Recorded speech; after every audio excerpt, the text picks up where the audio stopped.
Hello दोस्तों, welcome back to our YouTube channel. तो दोस्तों आज के हम आज एक और नई वीडियो में आपके साथ। तो दोस्तों आज हम इस वीडियो में बताने जा रहे हैं जो मैथ का आज 29 फरवरी 2024 का जो पेपर हुआ है उसका पूरा सॉल्यूशन करवा रहे हैं वीडियो के माध्यम से। तो हमने 2 वीडियो डाल रखी हैं, तीसरी वीडियो अभी डाल रहे हैं। अब इसमें दोस्तों 2 वीडियो में हमने बताया था आपको, एक वीडियो में बताया था पहले क्वेश्चनों को, फिर दूसरे क्वेश्चन को, दूसरे में 5 पार्ट से उनको। अब तीसरे क्वेश्चन की बारी है। अब तीसरे क्वेश्चन को हम इस वीडियो के माध्यम से आपको बताएंगे। तो दोस्तों अब तीसरे प्रश्न में क्या क्या है, क्या क्या आया था। पेपर आज का बहुत ही सिंपल आया है बच्चों, तो आप लोग अब देख सकते हैं। ठीक है, अब चलते हैं क्वेश्चन नंबर 3 की तरफ। तो दोस्तों क्वेश्चन नंबर 3 ये रहा, इसको आप देख सकते हैं। क्वेश्चन नंबर 3 में क्या क्या पूछा गया है दोस्तों वो देख सकते हैं। ठीक है, क्वेश्चन नंबर 3 में कितने सभी खंड हल करना अनिवार्य है। दो नंबर का क्वेश्चन है। क्वेश्चन नंबर 1, 2, 3, 4, क्वेश्चन 3 में 4 प्रश्न पूछे गए हैं। तो पहला प्रश्न आपका मैट्रिक्स से दे रखा है, तो इसमें क्या करना है दोस्तों, इसमें निकालना है x और y का मान। तो दोस्तों हम इसको कैसे करेंगे, करना था आपको वो देख सकते हैं। ठीक है, तो मैं इसको अब करा रहा हूं आपको। तो ये दे रखा है आपका सवाल। ठीक है, क्वेश्चन नंबर तीसरे का क्वेश्चन नंबर तीसरे का में क्या करना है, x और y के मान निकालने हैं। ठीक है, तो यहाँ पे दे रखा है 2, 1, 3, 0 x। ठीक है, प्लस यहाँ पे क्या है y 0, 1, 2 बराबर 5, 6, 1, 8। अब इसमें क्या है दोस्तों, 2 है तो 2 का पहले हम प्रत्येक एलिमेंट में गुणा कर देंगे। तो 2 एकन 2, 2 तिया 6, 2 का गुणा 0 में करेंगे तो 0, 2 का गुणा x में करेंगे तो 2x यहाँ पे आ जाएगा। ठीक है, प्लस यहाँ पे कितना है y 0, 1, 2। ठीक है, बराबर 5, 6, 1, 8। अब क्या करना है हमको, इनको जोड़ लेंगे। जैसे 2 प्लस y बराबर 5, तो यहां से y का मान निकाल लेंगे 5, ये प्लस की इधर पहुंचेगी माइनस की हो जाएगी। तो y बराबर कितना आ जाएगा 3। y का मान निकल आया कितना 3। अब मान किसका निकालना, x का। तो x का निकालेंगे तो x कहां पर है, यहां पर। तो ये वाला और ये। तो 2x प्लस 2 बराबर 8। तो 2x प्लस 2 बराबर 8। 2x बराबर 8 माइनस प्लस की संख्या इधर पहुंचाएंगे माइनस की हो जाएगी। 2x बराबर 8 में से 2 घटाएंगे कितना बचेगा 6। x का मान कितना निकल आएगा दोस्तों 3। x का मान 3 निकल आया, y का मान 3 निकल आया। यही थे आंसर इस क्वेश्चन के। अब देखते हैं क्वेश्चन नंबर 3 का खा। क्वेश्चन नंबर 3 का खा में क्या पूछा गया था वो अब बात करेंगे। इसमें देखते हैं दोस्तों क्वेश्चन नंबर 3 के खा में ये दे रखा है। क्वेश्चन नंबर 3 का खा देख सकते हैं आप लोग, ये पूछा गया है x बराबर a theta minus sine theta. ठीक है, कॉमा y बराबर दे रखा है a 1 प्लस कॉस थीटा। तो dy अपॉन dx का मान निकालना है। क्या निकालना है, dy अपॉन dx का मान निकालना है। तो अब हम करेंगे क्या, हमको करना है थीटा के सापेक्ष अवकलन करने पर। ठीक है, क्या करना है, थीटा के सापेक्ष अवकलन करने पर। तो थीटा के सापेक्ष अवकलन करेंगे इसका। तो differentiation with respect to theta, मतलब थीटा के सापेक्ष डिफरेंशिएशन करने पर। ठीक है, तो अब हम इन दोनों का x का भी और y का भी थीटा के सापेक्ष अवकलन करेंगे। तो यहाँ पे x का थीटा के सापेक्ष करेंगे तो क्या हो जाएगा dx बट्टे डी थीटा। जिस किसी के भी सापेक्ष करते हैं वो संख्या नीचे आती है, बराबर यहाँ पे a है, थीटा का थीटा के सापेक्ष करेंगे तो 1 हो जाएगा, माइनस साइन थीटा का थीटा के सापेक्ष क्या हो जाएगा, साइन का फॉर्मूला होता है कॉस थीटा।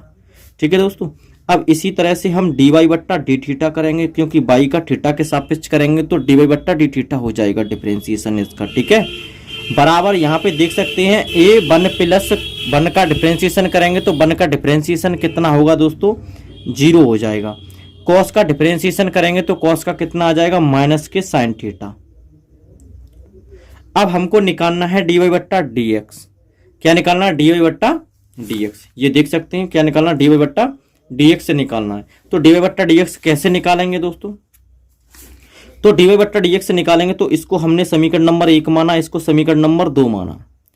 समीकरण 2 को समीकरण 2 में समीकरण 1 से भाग लगाने पर, 1 से भाग लगाने पर,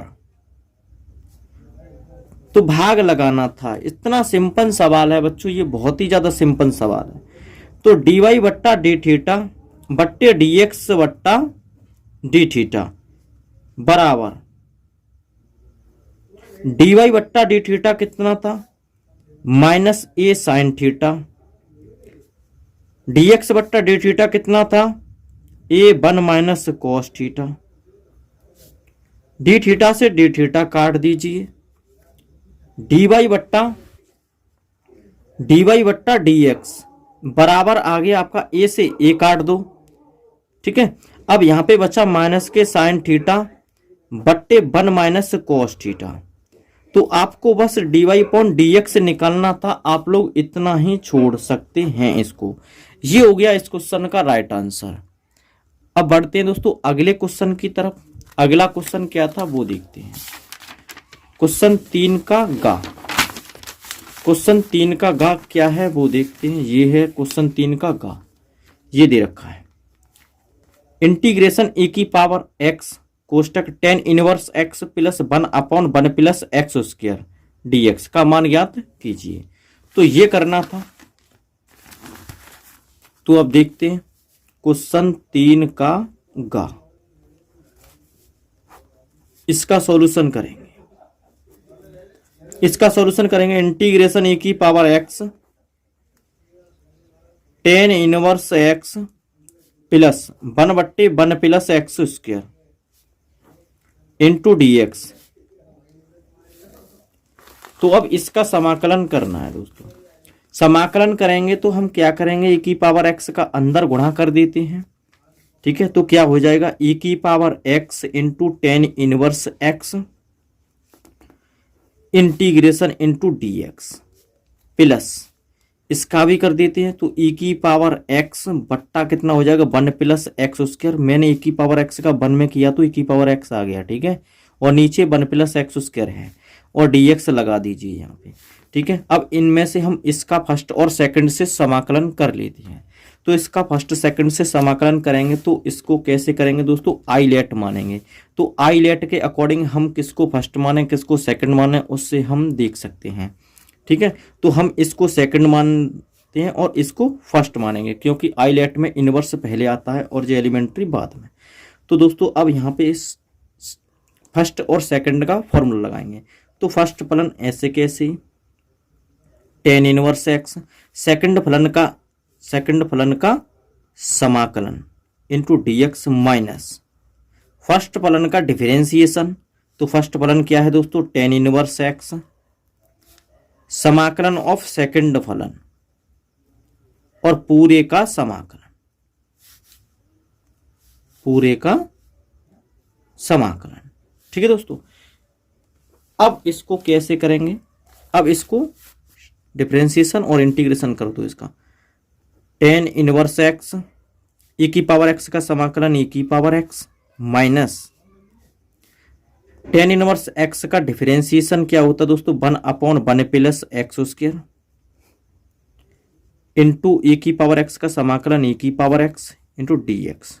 ठीक है, यहाँ पे एक चीज छूट गई थी, ये प्लस इंटीग्रेशन e की पावर x बट्टे 1 plus x square into dx। ठीक है, तो यहाँ पे लिखो इंटीग्रेशन e की पावर x बट्टे 1 plus x square into dx। अब दोस्तों ये देख सकते हैं आप लोग tan inverse x into e की पावर x माइनस इसका 1 का गुणा करेंगे e की पावर x आ जाएगा बट्टे 1 plus x square integration into dx plus integration e की power x 1 plus x square into dx। तो अब ये देख सकते हैं ये प्लस से ये माइनस का ये दोनों कैंसिल आउट हो गया, बचा क्या तुम्हारा e की power x into tan inverse x। इधर e की पावर x कर सकते कोई दिक्कत नहीं, चाहे यहीं पर रख दो चाहे फिर इधर कर लो, कोई दिक्कत नहीं। आंसर हो गया ये आपका। ठीक है, ये था दोस्तों 2 नंबर का सवाल। ज़्यादा बड़ा नहीं है, थोड़ा सा छोटा ही है, कोई दिक्कत वाली बात नहीं है इसमें। अब देखते हैं दोस्तों क्वेश्चन नंबर 3 का घा। क्वेश्चन नंबर 3 का घा का सॉल्यूशन। तो क्वेश्चन नंबर 3 का घा क्या था वो देखते हैं। वो ये है दोस्तों, ए के बिंदु दे रखे हैं, निर्देशांक दे रखे हैं, बी के निर्देशांक दे रखे हैं, सी के निर्देशांक हैं, डी के निर्देशांक हैं। ठीक है, तो मैं यहाँ पे ए के निर्देशांक लिखता हूँ। ए के निर्देशांक कितने 1, 2, 3 हैं। बी के निर्देशांक कितने हैं, बी के निर्देशांक दे रखे हैं 4, 5, 7 दे रखे हैं। सी के निर्देशांक कितने दे रखे हैं दोस्तों, सी के निर्देशांक दे रखे हैं -4, -6। डी के निर्देशांक दे रखे हैं 2, 9, 2। अब हमको निकालना क्या है, ए बी और सी डी के बीच का कोण ज्ञात करना है। ठीक है, ए बी और सी डी के बीच का कोण ज्ञात करना है। तो दोस्तों वो कैसे करेंगे वो अब देखते हैं। ठीक है, तो हम पहले क्या करेंगे दोस्तों, हम पहले क्या करेंगे, पहले तो हम इनके दिक् कोसाइन निकाल लेते हैं, दिक् अनुपात निकाल लेते हैं। ठीक है, तो इनका दिक् अनुपात कैसे निकालते हैं दोस्तों वो आपको मालूम होना चाहिए। तो ए और बी का दिक् अनुपात निकाल लेते हैं पहले। ठीक है, ए और बी का दिक् अनुपात। तो ए और बी का दिक् अनुपात निकालते तो क्या होता दोस्तों सॉरी दोस्तों, 4 में से 1 घटाएं, 4 में से बी में से इसको घटाएंगे तो 4 में से 1 घटाएंगे। ठीक है, कॉमा 5 में से 2 घटाओ, 5 में से 2 घटाओ, मतलब ए बी का निकालना तो बी में से 1 घटाते हैं। ठीक है, 5 में से 2 घटाओ कितना बचा, दिक् अनुपात। 7 में से 3 घटाओ, 7 माइनस के 3। तो ये ए बी के दिक् अनुपात कितना निकल आएंगे बच्चों, यहाँ पे देख सकते हैं 4 में से 1 गया 3 बचा, 5 में से 2 गया कितना बचा 3 बचा, 7 में से 3 गया कितना बचा 4 बचा। तो ये हो गए ए बी के दिक् अनुपात। ठीक है, ऐसे ही हम किसके निकालेंगे, ऐसे ही हम सी डी के दिक् अनुपात निकाल लेंगे। ठीक है, सी डी के दिक् अनुपात निकालने हैं, सी डी के दिक् अनुपात। तो सी डी के दिक् अनुपात निकालेंगे तो 2 में से 4 घटाएंगे तो कितना हो जाएगा, माइनस माइनस से प्लस हो जाएगा यहाँ। ठीक है, ऐसे ही 9 में से 3 घटाएंगे, 9 में से 3 घटाएंगे तो कितना बचेगा 6 बचेगा। 2 में से माइनस के 6 घटाएंगे तो यहाँ पे माइनस माइनस से प्लस हो जाएगा। ठीक है, 4 और 2 कितना हो जाएगा 6। ये सी डी के दिक् अनुपात है। 9 में से 3 गया कितना बचा 6, 6 और 2 कितना हो गया 8। तो ये निकल आए दिक् अनुपात किसके, सी डी के। ठीक है, अब देखते हैं दोस्तों ए बी तथा सी डी क्या समांतर तो नहीं है रेखा। तो A1 बट्टा A2 बराबर B1 बट्टा B2 बराबर C1 बट्टा C2। ठीक है, तो A1 का मान कितना है वो देख सकते हैं। ठीक है, तो A1 का मान कितना है दोस्तों, यहाँ पे A1 का मान कितना है 3 है, और A2 का मान कितना है, A2 का मान कितना है दोस्तों, A2 का मान कितना है 6 है। ठीक है, तो यहाँ पे लगा सकते हैं A1 का मान कितना है 3 और A2 का मान कितना है दोस्तों 6 बराबर B1 का मान कितना है दोस्तों, B1 का मान कितना है यहाँ पे, ये A1 का मान, ये B1 का मान और ये C1 का मान। ठीक है, और ये A2 का मान, ये B2 का मान और ये C2 का मान। ठीक है, तो यहाँ पे लगा सकते हैं B1 का मान कितना है, यहाँ पे B1 का मान है दोस्तों 3 और B2 का मान कितना है, B2 का मान है 6। C1 का मान कितना है, C1 का मान 4 है, C2 का मान कितना है 8 है। ये दोस्तों 1/2 बार कटे, 1/2 बार कटे। तो यहाँ पे आप लोग देख सकते हैं यहाँ पे क्या कंडीशन बन रही है, A1 बराबर A1 बट्टा A2 बराबर है B1 बट्टा B2 और बराबर है C1 बट्टा C2 के। तो दोस्तों हम क्या कह सकते हैं, हम कह सकते हैं कि ये AB और CD आपस में क्या है, समांतर हैं। तो इनके बीच का कोण कितना होगा, 0 डिग्री का होगा। कितना होगा, इनके बीच का कोण होगा 0 डिग्री का, क्योंकि ये आपस में क्या है, समांतर हैं। तो ये था दोस्तों क्वेश्चन नंबर 3 का सॉल्यूशन। तो ये दोस्तों क्वेश्चन नंबर 3 का सॉल्यूशन हमने इस वीडियो के माध्यम से आपको करा दिया है। ठीक है, अब चलेंगे दोस्तों क्वेश्चन नंबर 4 की तरफ। तो क्वेश्चन नंबर 4 के लिए आपको थोड़ा सा वेट करना पड़ेगा 5 मिनट का। 5 मिनट में हम आपको क्वेश्चन नंबर 4 अभी कराने वाले हैं। ठीक है दोस्तों, तो मिलते हैं दोस्तों नेक्स्ट वीडियो में।